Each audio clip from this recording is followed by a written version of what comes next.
காசாவினுடைய Rafah border, அதாவது காசாவுக்கும் அடுத்த தரப்பாக ஈஜிப்டுக்கும் இடையில இருக்கக்கூடிய பார்டர் 113 நாட்களுக்கு பிறகு இன்றைய நாளில் திறக்கப்பட்டிருக்கிறது என்கிற செய்திகள் வெளியாகி இருக்கிறது. அல்ஹம்துலில்லாஹ். ஈரானை அழிப்போம், ஈரானை பிடிப்போம், ஈரானுக்குள்ள நுழைவோம் என்று மீண்டும் மீண்டும் அமெரிக்கா சொல்லிக்கொண்டே இருக்கிறது.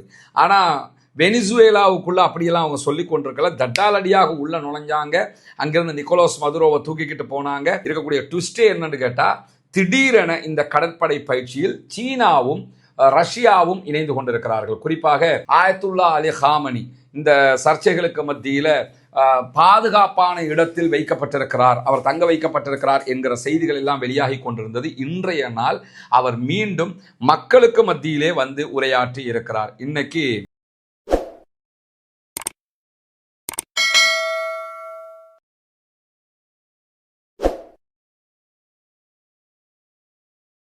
அன்புக்கினிய சகோதர சகோதரிகளே, நம் அனைவர் மீதும் ஏக இறைவனுடைய அமைதியும் கருணையும் உண்டாகட்டுமாக என்கிற உயரிய பிரார்த்தனைகளோடு, பாலஸ்தீனத்தினுடைய காசா பகுதிகளில் இஸ்ரேலிய ஆக்கிரமிப்பு ராணுவம் 2 ஆண்டுகளுக்கு மேலாக நடத்தி வந்த ஒரு பயங்கரமான யுத்தம் 113 நாட்களுக்கு முன்பதாக யுத்த நிறுத்த விதிகளின் பிரகாரம் திறக்கப்பட வேண்டிய காசாவினுடைய ரஃபா பார்டர், அதாவது காசாவுக்கும் அடுத்த தரப்பாக ஈஜிப்டுக்கும் இடையில இருக்கக்கூடிய பார்டர் 113 நாட்களுக்கு பிறகு இன்றைய நாளில் திறக்கப்பட்டிருக்கிறது என்கிற செய்திகள் வெளியாகி இருக்கிறது. அல்ஹம்துலில்லாஹ்.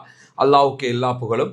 முழுமையாக திறக்கப்படாவிட்டாலும் பகுதி அளவுக்கு இன்றைக்கு ரஃபா பார்டர் திறக்கப்பட்டிருக்கிறது. முதல் கட்டமாக ரஃபா பார்டர் வழியாக காசாவுக்குள் நுழைவதற்கு 80,000 பாலஸ்தீனர்கள் காத்து கொண்டிருக்கிறார்கள் ஈஜிப்ட் பக்கமாக. அதே நேரத்தில் கிட்டத்தட்ட 20,000 சகோதரர்கள் மருத்துவ தேவைகளுக்காக காசாவில் இருந்து வெளியேறுவதற்கும் காத்து கொண்டிருக்கிறார்கள் என்கிற செய்திகளுக்கு மத்தியில தான் இன்றைக்கு முதல் கட்டமாக ஓரளவுக்கு திறக்கப்பட்டிருக்கக்கூடிய, பகுதி அளவுக்கு திறக்கப்பட்டிருக்கக்கூடிய ரஃபா பார்டர் வழியாக குறிப்பிட்ட அளவுக்குண்டான உணவுகளும் மருந்துகளும் உள்ளே நுழைந்திருக்கிறார். அதே நேரத்தில் ஆம்புலன்ஸுகளும் கிட்டத்தட்ட 50க்கு மேற்பட்ட வண்டிகள் உள்ளே நுழைந்திருக்கிறது என்கிற தகவல்கள் வெளியாகி இருக்கிறது. மொத்தமாகவே ஒப்பந்த பிரகாரம் ரஃபா பார்டர் திறக்கப்பட வேண்டும் என்பதை இன்றைக்கும் பாலஸ்தீன விடுதலை அமைப்பினர் கோரிக்கையாக முன்வைத்திருப்பதை நம்ம பார்க்க முடியும். ஏன்னா அவங்க அவர்களுடைய ஒப்பந்த பிரகாரம் அத்தனை பணைய கைதிகளையும் விடுவித்திருக்கிறார்கள். அதே போன்று இருந்த பணைய கைதிகளுடைய பாடிகளை, பிணங்களையும் ஒப்படைத்து விட்டார்கள். எனவே மொத்தமாக ரஃபா பார்டர் திறக்கப்பட வேண்டும் என்பதுதான் அனைவருடைய கோரிக்கையாகவும் இருக்கக்கூடிய சூழல்ல இன்றைக்கும் இஸ்ரேல் காசா மேல நடத்தி இருக்கக்கூடிய தாக்குதல்களில் 3 அப்பாவிகள் கொல்லப்பட்டிருக்கிறார்கள், ஷஹீதாகி இருக்கிறார்கள் என்கிற கவலைக்குரிய செய்திகளோடு 14க்கும் மேற்பட்டவர்கள் படுகாயம் அடைந்திருக்கிறார்கள் என்கிற செய்திகளும் பதிவு செய்யப்பட்டிருக்கிறது. இப்படியான சூழல்ல தான் ஈரானுக்கும் அமெரிக்காவுக்கும் இடையில ஒரு நேரடி சண்டை ஏற்பட்டு விடலாம் என்கிற அச்சம் தொடர்ந்து நிலவி வரக்கூடிய சூழல்ல ஈரானை அழிப்போம், ஈரானை பிடிப்போம், ஈரானுக்குள்ள நுழைவோம் என்று மீண்டும் மீண்டும் அமெரிக்கா சொல்லிக்கொண்டே இருக்கிறது. ஆனா வெனிசுவேலாவுக்குள்ள அப்படியெல்லாம் அவங்க சொல்லி கொண்டிருக்கல. தட்டாலடியாக உள்ள நுழைஞ்சாங்க. அங்கிருந்து நிக்கோலஸ் மதுரோவை தூக்கிக்கிட்டு போனாங்க. வெனிசுவேலாவை ஒரு கண்ட்ரோலுக்குள்ள கொண்டு வந்தாங்க. ஆனா ஈரானுக்குள்ள அவங்க தடாலடியாக நுழையவும் இல்லை. அவர்களுடைய USS ட்ரூமனாக இருக்கலாம், USS ஆப்ரஹாம் லிங்கனாக இருக்கலாம், கிட்டத்தட்ட 10க்கு மேற்பட்ட உலக அளவுல பயங்கரமான விமானம் தாங்கி கப்பல்கள், நியூக்ளியரை சுமந்துக்கிட்டு வரக்கூடிய கப்பல்கள், அணு ஆயுதத்தை சுமந்துக்கிட்டு வரக்கூடிய கப்பல்கள், ராக்கெட் லான்ச்சர்கள் என்று எல்லாவற்றையும் கொண்டு வந்து நிறைச்சி இருந்தாங்க. ஹார்முஸ் ஜலசந்தியில், அதாவது ஓமான் பார்டரில் கொண்டு வந்து வச்சிருந்தாங்க.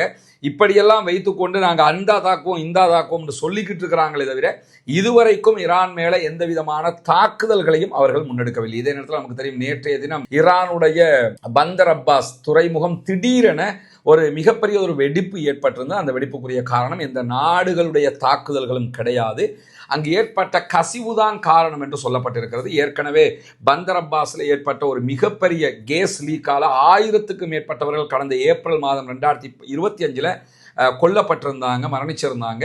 அதனுடைய தொடராகத்தான் நேற்று ஏற்பட்ட அந்த வெடிப்பும் கருதப்படுகிறதே தவிர வேறு எந்த தாக்குதல்களும் கிடையாது. குறிப்பாக IRGC-யினுடைய தளபதி ஒருவரை இலக்கு வைத்து நடத்தப்பட்ட தாக்குதல் என்று சொல்லப்பட்டதை மறுத்திருக்கிறது IRGC. இதே நேரத்தில் ஈரானில் நேற்றைய தினம் இன்னும் 2 இடங்களில், ஒன்று ஈரானுடைய தெற்கு எல்லை பகுதிகளில் இதே மாதிரியான ஒரு வெடிப்பு ஏற்பட்டிருந்தது. அதற்கும் காரணம் அங்கிருந்த ஆர்ப்பாட்டக்காரர்கள் தீ வைத்ததுதான் என்கிற செய்திகள் வெளியாகி இருக்கிறார். அதே நேரத்தில் தெஹரானுடைய தெற்கு பகுதிகளில், தெஹரானில் இருந்து ஒரு 25 கிலோமீட்டர் தூரத்தில் ஒரு தீப்பற்றிய சம்பவம் நடைபெற்றிருந்தது. அது நாணல் காடுகள், கடுமையான ஹீட் காரணமாக காடுகள் தீப்பற்றி எரிந்த சம்பவம் தானே தவிர எந்த விதமான வெளிநாடுகளுடைய தாக்குதல்களும் கிடையாது என்பது உறுதிப்படுத்தப்பட்டிருக்கக்கூடிய இந்த சூழல்ல ஈரானை உடனடியாக ஒரு ஒப்பந்தத்திற்கு வாருங்கள் என்று மீண்டும் மீண்டும் அமெரிக்க அதிபர் டொனால்ட் ட்ரம்ப் சொல்லிக்கொண்டே இருக்கிறார். நேற்றைய தினம் அமெரிக்க அதிபர் டொனால்ட் ட்ரம்ப் அவருடைய விமானத்தில் நின்று ஊடகங்களுக்கு வழங்கியிருக்கக்கூடிய பேட்டியிலையும் என்ன சொல்றாருன்னு கேட்டால், தெஹரான் எங்களோட பேசிக்கிட்டு இருக்கிறாங்க, உடனடியாக ஒரு ஒப்பந்தத்துக்கு வருவதற்காக வாய்ப்புகள் இருக்கிறது என்று சொல்லியிருக்கிறார்கள். இதே நேரத்தில் ஈரானுடைய உச்ச பாதுகாப்பு கவுன்சிலுடைய தலைவராக நியமிக்கப்பட்டிருக்கக்கூடிய அலி லாரிஜானி சொல்லும் போது என்ன சொல்றாருன்னா, நாங்கள் பேசுறதுக்கு தயார்னு எப்பொழுதுமே சொல்லி இருக்கிறோம், ஆனால் எந்த விதமான நிபந்தனைகளும் விதிக்கப்படக்கூடாது. அணு செறிவூட்டல் தொடர்பாகவோ அல்லது எங்களுடைய ஏவுகணைகளுடைய ரேஞ்சு தொடர்பாகவோ எங்களுடைய ஆயுதங்கள் தொடர்பாகவோ எந்த பேச்சுக்கும் நாங்கள் தயாரில்லை என்று சொல்லியிருக்கிறார். ஏன்னா நாங்கள் அணு ஆயுதத்தை தயாரிக்கிறது எங்கள் நோக்கம் இல்லை, அணுவை செறிவூட்டுவது தான் எங்களுடைய நோக்கம். அதை நாங்கள் எலக்ட்ரிக்கலுக்காக தேவைக்காக வேண்டி பவர் பிளானட்டுகளுக்காக செஞ்சுக்கிட்டு இருக்கிறோம் என்று சொல்லி அலி லாரிஜானி சொல்லியிருக்கிறாரு. இதே தான் ஹலீபாப் ஈரானுடைய பாராளுமன்ற சபாநாயகர் திரும்ப திரும்ப சொல்லிக்கிட்டு இருக்கிறாரு. இதே தான் ஈரானுடைய வெளிவிவகார அமைச்சர் அப்பாஸ் அராக்சியும் சொல்லிக் கொண்டிருக்கிறார். ஆனால் அமெரிக்கா என்ன காட்ட பார்க்குறாங்கன்னா, ஏதோ ஈரான் கெஞ்சிக்கிட்டு வருதுங்கிற மாதிரி காட்ட பார்க்குறாங்க. நாங்கள் எப்பொழுதுமே அப்படி போனது கிடையாது, இனியும் போக மாட்டோம்ங்கிறத திட்ட தெளிவாக ஈரான் சொல்லிக் கொண்டிருக்கக்கூடிய சூழலில் தான் இன்றைக்கு நமக்கு தெரியும் ஈரானுடைய IRGC புரட்சிகர காவல் பிரிவு, இந்த புரட்சிகர காவல் பிரிவு ஒரு மிகப்பெரிய கடற்படை பயிற்சியை நடத்தி கொண்டிருக்கிறார்கள். இந்த கடற்படை பயிற்சியை பொறுத்தவரையில் இந்த பயிற்சிகள் சாதாரணமாக நடக்கிற பயிற்சிகள் கிடையாது, முழுக்க ஆயுதங்கள் பரிசோதிக்கப்படக்கூடிய பயிற்சியாக இருக்கிறது. குறிப்பாக அவர்களுடைய ஏவுகணைகள் பரிசோதிக்கப்படுகிறது, அவர்களுடைய துப்பாக்கிகள் பரிசோதிக்கப்படுகிறது, அவர்களுடைய ட்ரோன்கள் பரிசோதிக்கப்படுகிறது, ஈரானுடைய போட்டில் போகிற ட்ரோன்கள், ஆளில்லா போட்டுகள், இதெல்லாம் பரிசோதிக்கப்படுது. என்ன ஆயுதம் எல்லாம் இருக்குதோ அது ஒரு சண்டைன்னு வந்தால் நம்ம எப்படி தாக்குவோம்ங்கிறத பரிசீலிக்கிற ஒரு மிகப்பெரிய இராணுவ பயிற்சியை ஹொர்முஸ் ஜலசந்திலேயே அவங்க நடத்திக்கிட்டு இருக்கிறாங்க. ஹொர்முஸ்ங்கிறது மத்திய கிழக்குக்கு ஒரு இதயம் மாதிரி இருக்கக்கூடிய ஒரு பகுதி, ஈரானுக்கு அதை விட ஒரு முக்கியமான ஒரு பகுதி. காரணம் என்னென்னு கேட்டால், மேலேருந்து நீங்கள் எடுத்துக்கிட்டிங்கன்னா குவைத்து, பஹ்ரைனு, UAE, அதே போன்று கத்தாரு, சவுதி அரேபியா, எந்த அரபு நாடுகள் எடுத்துக்கிட்டாலும் இவர்களுடைய பெட்ரோல் எரிபொருட்கள் எல்லாமே பிஸ்னஸ் பண்ணுறது இந்த ரூட்டில் தான். ஹொர்முஸ் ஜலசந்தியை தாண்டி தான் போகணும். உலகத்துக்கு தேவையான 30% எரிவாயு இந்த பகுதியாகத்தான் விற்பனை செய்யப்படுகிறது. ஒரு நாளைக்கு குறைந்தது 20 மில்லியன் பேரல்கள் இந்த பகுதியால் கொண்டு செல்லப்படுகிறது என்கிற தகவல்களுக்கு மத்தியில் தான் ஹொர்முஸ் ஜலசந்தியை நோக்கித்தான் அமெரிக்காவினுடைய விமானம் தாங்கி கப்பல்களும் அங்கிருக்கக்கூடிய பகுதிகளில் வந்து கொண்டே இருந்தது. குறிப்பாக ஓமான் வளைகுடாவை தாண்டி அவங்க உள்ள நுழைகிறதுக்கான முயற்சிகளை பண்ணி கொண்டிருக்கும் போதுதான் ஹொர்முஸ் ஜலசந்தியை நோக்கியே நூற்றுக்கணக்கான மிக பிரம்மாண்டமான கப்பல்கள், நூற்றுக்கணக்கான உளவு பார்க்கிற கப்பல்கள், அதை தாண்டி ஆயிரக்கணக்கான போட்டுகள், அந்த போட் எல்லாமே வந்து ஆள் இல்லாத போட்டுகள், அதே போன்று அவர்களுடைய ஆளில்லாத விமானங்களை சுமந்து சென்று தாக்குதல் நடத்தக்கூடிய மிகப்பெரிய விமானம் தாங்கி கப்பல். அமெரிக்கா வச்சுக்கிட்டு இருக்கிற கப்பல் F-35 அல்லது F-15 வகையான ஆளோட சென்று தாக்குதல் நடத்தக்கூடிய விமானங்களைத்தான் அவர்கள் வைத்துக் கொண்டிருக்கிறார்கள். அதுதான் USS ட்ரூமன்ல அல்லது USS ஆப்ரஹாம் லிங்கன்ல இருக்கக்கூடிய அந்த விமானங்கள்.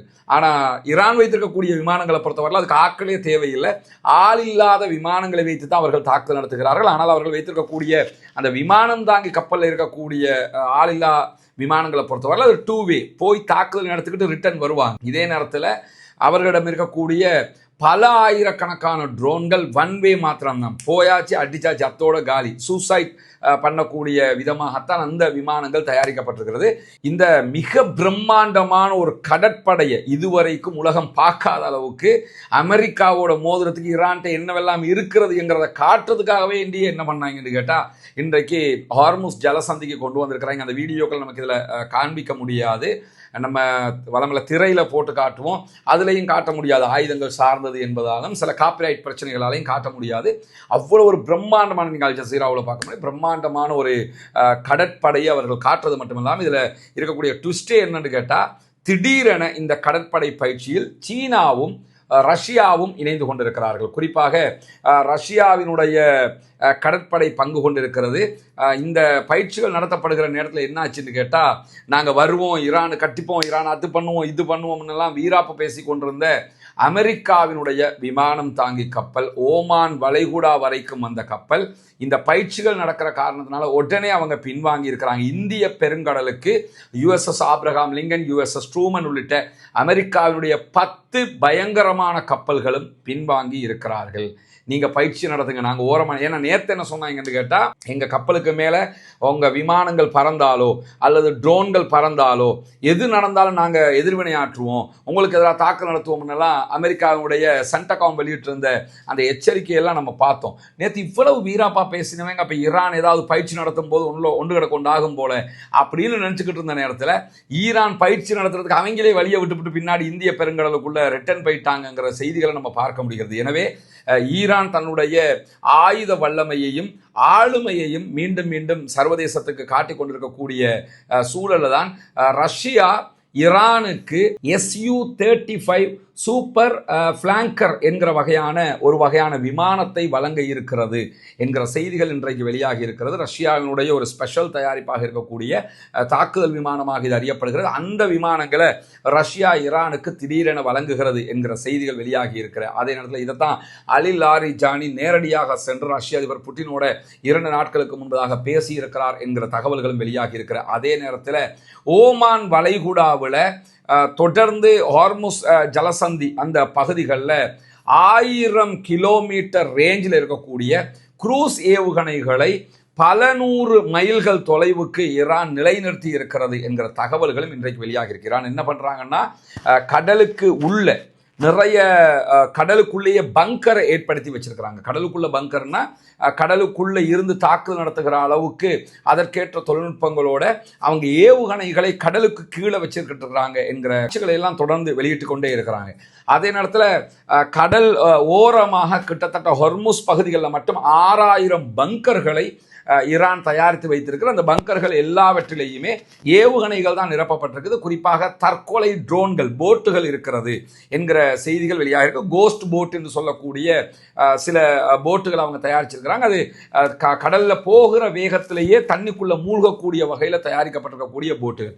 இது எல்லாவற்றையுமே அவங்க தொடர்ந்து ஒவ்வொரு நாளும் ஒவ்வொன்றை காட்டிக்கிட்டே இருக்கிறாங்க. இன்னைக்கு அவங்க வெளியிட்டிருக்கக்கூடிய செய்தி தான் 1000 கிலோமீட்டர் ரேஞ்சில் போய் தாக்குதல் நடத்தக்கூடிய, 1000 கிலோமீட்டர் தூரத்துக்கு போய் தாக்குதல் நடத்தக்கூடிய அளவுக்கு உண்டான அவர்களுடைய ஏவுகணைகளை கடல் பகுதி முழுவதும் பல 100 கிலோமீட்டருக்கு கொண்டு வந்து நிலைநிறுத்தி இருக்கிறாங்க. ஒரு அட்டாக் வரும்போது திருப்பி அடிடா, ஒரே நேரத்தில் எத்தனை நாளும் போங்கிற விதமாக கொண்டு வந்தவங்க நிலைநிறுத்தி கொண்டிருக்கிறார்கள் என்கிற செய்திகளுக்கு மத்தியில் தான் ஹொர்முஸ் ஜலசந்திக்கு இன்றைய நாளில் சீனாவினுடைய நாசகார கப்பல் என்று அழைக்கப்படக்கூடிய அமெரிக்காவினுடைய விமானம் தாங்கி கப்பல் இருக்குல்ல, அதுக்கு ஈக்குவலாக இருக்கக்கூடிய சீனாவினுடைய லியோவாங் கப்பல் இன்றைக்கு வந்திருக்கிறது என்கிற செய்திகள் வெளியாக இருக்கு. லியோவாங்கை பொறுத்தவரையில் அது ஒரு ஸ்பெஷல் அட்டாக்கிங் கப்பலாக கருதப்படுகிறது. குறிப்பாக அது ஒரு உளவு பார்க்கிற கப்பல் தான். மெயினாகவே அவங்களோட வேலை அப்படின்னு கேட்டால் உளவு பார்க்கறது தான். அண்மையில் இதனுடைய இன்னொரு தயாரிப்பு இலங்கைக்கு கடந்த ஆண்டு வந்திருந்த காட்சிகள், இந்த புதிய அரசு வருவதற்கு முன்பதாக ரணிலுடைய காலத்தில் வந்தது. அப்போ இந்தியா கடுமையாக எதிர்த்த காட்சிகளெல்லாம் நம்ம பார்த்துருக்கிறோம். இந்த லியோவாங்கை பொறுத்தவரையில் துல்லியமாக ரேடாரில் சிக்காத பல விமானங்களை அடையாளம் காட்டக்கூடியது. எனவே லியோவாங் தற்போது ஹார்முஸ் ஜலசந்திக்கு வந்திருக்கிறது என்பதே யுத்தம் ஒன்று வந்தால் எந்த இடத்தால எவன் அட்டாக்குக்கு வர்றானுங்கிறத அமெரிக்காவை கண்காணித்து ஈரானுக்கு தகவல் கொடுக்கக்கூடிய இடத்துல சீனா இருக்க போகிறது. அதாவது வெளிப்படையாக அவங்க யுத்தத்துக்கு வரலன்னா கூட அவர்களுடைய உளவு பார்க்கிற கப்பலை ஈரானுக்கு சாதகமாக அனுப்பி இருக்கிறார்கள் என்கிற செய்திகளும் இன்றைக்கு வெளியாகி இருக்கக்கூடிய நேரத்தில் தான் இந்த லியோவாங்குடைய ஸ்பெஷல் கடலுக்கு கீழே இருக்கக்கூடிய நீர்மூழ்கி கப்பல்களை கூட அடையாளம் காணும். அதே போன்று வானத்தில் செயல்படக்கூடிய ட்ரோன்கள், விமானங்களை எல்லாம் அடையாளம் காணும். எனவே இது முழுவதுமாக ஈரானுக்கு சாதகமாக சீனா வந்து நிற்கிறது என்கிற செய்திகளை நம்ம பார்க்கக்கூடிய அதே நேரத்தில் இன்றைக்கு புதிதாக மீண்டும் ஈரான் 200 மீட்டர் ஆழத்தில் மூழ்கி நின்று தாக்குதல் நடத்தக்கூடிய ஒரு வகையான ஏவுகணைகளை, கடல் ஏவுகணைகளை அறிமுகப்படுத்தி இருக்கு. இதுக்கு இந்த கடல் கன்னிவெடி என்று கூட சொல்லுவாங்க. அந்த மாதிரி மாதிரியான கடல் ஏவுகணைகளை இன்றைக்கு அறிமுகப்படுத்தியிருக்கிறாங்க. இது 200 மீட்டர் ஆழத்தில் கடலுக்குள்ள நிலைநிறுத்தப்படுமாம். அதற்கு பிறகு கப்பல்கள் வருகிற போது அதை அடையாளம் கண்டு தாக்குதல் நடத்தும். இதையெல்லாம் இன்னைக்கு கடல் பயிற்சின்னா இவங்க கடற்பயிற்சி நடத்துகிற மாதிரி தெரியலை. கடற்பயிற்சிங்கிற பேரில் வேலி கட்டுறாங்கன்னு தெரியுது. கடற்பயிற்சின்னு வந்து அந்த இடத்துல முழுவதுமாக கன்னி வெடிகளை நிலைநிறுத்துகிறார்கள், அவருடைய ஏவுகணைகளை நிலைநிறுத்துகிறார்கள். யுத்தம்னு வந்தால் புதுசாக வந்து நிலைநிறுத்துறதுக்கு தாமதமாகுங்கிறதுனால இன்றைக்கு அவர்கள் இந்த பயிற்சியை பயன்படுத்தி முழுமையான ஆயுதங்களை கடலுக்கு கீழாக கொண்டு வந்து நிலைநிறுத்துகிறார்கள் என்பதைத்தான் இன்றைக்கு ஈரானுடைய ஊடகங்களும் சொல்லக்கூடிய நேரத்தில் ஆயத்துல்லா அலி ஹாமனி இந்த சர்ச்சைகளுக்கு மத்தியில் பாதுகாப்பான இடத்தில் வைக்கப்பட்டிருக்கிறார், அவர் தங்க வைக்கப்பட்டிருக்கிறார் என்கிற செய்திகள் எல்லாம் வெளியாகி கொண்டிருந்தது. இன்றைய நாள் அவர் மீண்டும் மக்களுக்கு மத்தியிலே வந்து உரையாற்றி இருக்கிறார். இன்றைய நாளை பொறுத்தவரை 70 ஆண்டுகளுக்கு முன்பதாக ஈரான் ஷாஹ் என்கிற மன்னனை விரட்டிவிட்டு, அதாவது அமெரிக்காவினுடைய அடிமையை விரட்டி விட்டுட்டு அவர்கள் சுதந்திர நாடாக தங்களை தாங்களே ஆளுவதற்கான ஒரு ஏற்பாட்டை செய்து கொண்ட நாள். அந்த நேரத்தில் தான் ரூஹுல்லா அலி ஹொமைனி என்று சொல்லக்கூடியவர், இப்போ இருப்பவர் அலி ஹாமனி, ஆயத்துல்லா அலி ஹாமனி தான் இப்போ இருக்கிறாரு. இவருக்கு முன்னாடி இருந்தவர் ரூஹுல்லா அலி ஹொமைனி என்று சொல்லக்கூடியவர். அவர் பிரான்ஸ்ல இருந்து வந்தார். அந்த டேட்டை இன்னைக்கு ஈரான்ல ஷியாக்கள் கொண்டாடுகிறார்கள். கொண்டாடுகிற நேரத்தில் தான் ஆயத்துல்லா அலி ஹாமனி அவங்க இன்னைக்கு மக்களுக்கு மத்தியில் வந்து உரையாற்றினார். உரையாற்றும் போது என்ன சொன்னார்னா, இந்த தடவை அவங்க வந்து ஒரு யுத்தத்தை தொடங்கினாங்கன்னு சொன்னா இது வெறுமனே ஈரானுக்கும் அமெரிக்காவுக்கும் இடையிலான யுத்தமாக நிற்காது. ஈரானுக்கும் அமெரிக்காவுக்கும், ஈரானுக்கும் இஸ்ரேலுக்கும், அமெரிக்காவினுடைய ஆயுத தளங்கள் எங்கெல்லாம் இருக்குதோ அந்த அரபு நாடுகளுக்கும் இடையிலான பிராந்திய யுத்தமாகத்தான் இது நடக்கும். நாங்கள் ஒரு இடத்தை மட்டும் அடிச்சுட்டு விட மாட்டோம், எல்லா இடங்களிலும் தாக்குதல் நடத்துவோம் என்று சொல்லி 86 வயதான ஆயத்துல்லா அலி ஹாமனி அவர்கள் கடுமையான ஒரு எச்சரிக்கையை விடுத்த காட்சியை இன்னைக்கு நம்ம பார்க்க முடிந்தது.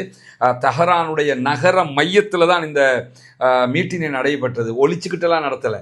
அந்த அங்கே அப்படி ஆயிட்டு இப்படி ஆயிட்டுன்னு நினைக்க வேண்டிய அவசியம் இல்லை. பப்ளிக்குக்கே ஆயத்துல்லா அலி ஹாமனி வந்தார், அட்டாக் பண்ணிடுவாங்க, அதெல்லாம் பார்த்துக்கலாம். இந்த மாதிரி பப்ளிக்கு அப்போ எவ்வளவு சேஃப்டியோடு அவங்க இருக்கிறாங்கிறதை நம்ம புரிஞ்சுக்கிற முடியும். அதோட சேர்த்து அவர் சொல்லும்போது, இந்த யுத்தம் எல்லாமே எங்களுடைய நாட்டினுடைய எண்ணெயையும் எரிவாயுவையும், அந்த எல்என்ஜி எல்பிஜி கேஸுகளையும் அதே போன்று பெட்ரோலியத்தையும் அபகரித்துக் கொள்வதற்காக நடத்தப்படுகிற சண்டைகளை தவிர எங்கள் நாட்டுக்குள்ள ஜனநாயகம் இல்லை, எங்கள் நாட்டுக்குள்ள ஜனநாயகம் நாசமாக போயிடுச்சு, நாங்கள் ஈரானுக்கு ஜனநாயகத்தை கொண்டு வர போகிறோம், மனித உரிமை மீறல் என்றெல்லாம் கொக்கரிப்பது வெறும் கதைதான் என்று சொல்லி இன்றைக்கு தெளிவாகவே என்ன பண்ணிட்டாருன்னு கேட்டால் ஆயத்துல்லா அலி ஹாமனி அடிச்சு நொறுக்கி விட்டாரு தன்னுடைய உரையில். அதை தாண்டி ஈரான் இன்னொரு வேலையும் இன்னைக்கு பண்ணாங்க. என்னன்னு கேட்டால், ஈரானுடைய IRGC இஸ்லாமிய புரட்சிகர காவல் பிரிவை ஐரோப்பிய யூனியன் மொத்தமாக பயங்கரவாத அமைப்பு என்று சொல்லி அறிவிச்சாங்க. ஈரானுடைய இராணுவம் அந்த இராணுவத்தை பயங்கரவாத அமைப்புன்னு அறிவிச்சாங்க. இன்றைக்கு ஈரானுடைய பாராளுமன்ற சபாநாயகர் முகமது ஹலீபாப் வெளியிட்டிருக்கக்கூடிய அறிவிப்பில் ஐரோப்பிய யூனியன்ல இருக்கக்கூடிய 28 நாடுகளுடைய இராணுவத்தை மொத்தமாக பயங்கரவாத அமைப்புகளாக அறிவித்திருக்காரு. நீ ஒரு எங்களுடைய IRGC மட்டும் தானே அறிவிச்ச, நான் மொத்தமாக உன்னுடைய 28 நாட்டையுமே அறிவிச்சு விடுறேன் போடான்னு சொல்லி எல்லா ஐரோப்பிய நாடுகளுடைய இராணுவங்களையும் பயங்கரவாத அமைப்பாக இன்றைக்கு ஈரான் டிக்ளேர் பண்ணி இருக்கிறார்கள் என்கிற செய்திகளும் வெளியாகி இருக்கிறது. தொடர்ந்து இணைந்திருங்கள் ரஸ்மின் மைசி நியூஸ் மற்றும் ரஸ்மின் டாக்ஸ் ஆகிய சேனலோடு. தொடர்ந்து ஈரான் மற்றும் மத்திய கிழக்கில் நடக்கக்கூடிய செய்திகளை உங்களுக்கு கொண்டு வந்து தருவதற்கு தயாராக இருக்கிறோம். ஒவ்வொரு நாளும் நடக்கக்கூடிய இந்த செய்திகளை சரியாக கொண்டு வந்து தருவதுதான் நம்முடைய நோக்கமாக இருக்கிறது. எனவே பாலஸ்தீனம் வெற்றி பெற வேண்டும், பாலஸ்தீனம் சுதந்திரம் அடைய வேண்டும், பாலஸ்தீன மக்களும் நம்மை போன்ற நிம்மதியானவர்களாக மாற வேண்டும், வாழ வேண்டும் என்கிற உயரிய பிரார்த்தனைகளோடு பாலஸ்தீன அப்பாவிகளுக்காக தொடர்ந்தும் ஜனநாயக ரீதியாக குரல் எழுப்புவோமாக வாகிறது. அல்ஹம்துலில்லாஹி ரப்பில் ஆலமீன்.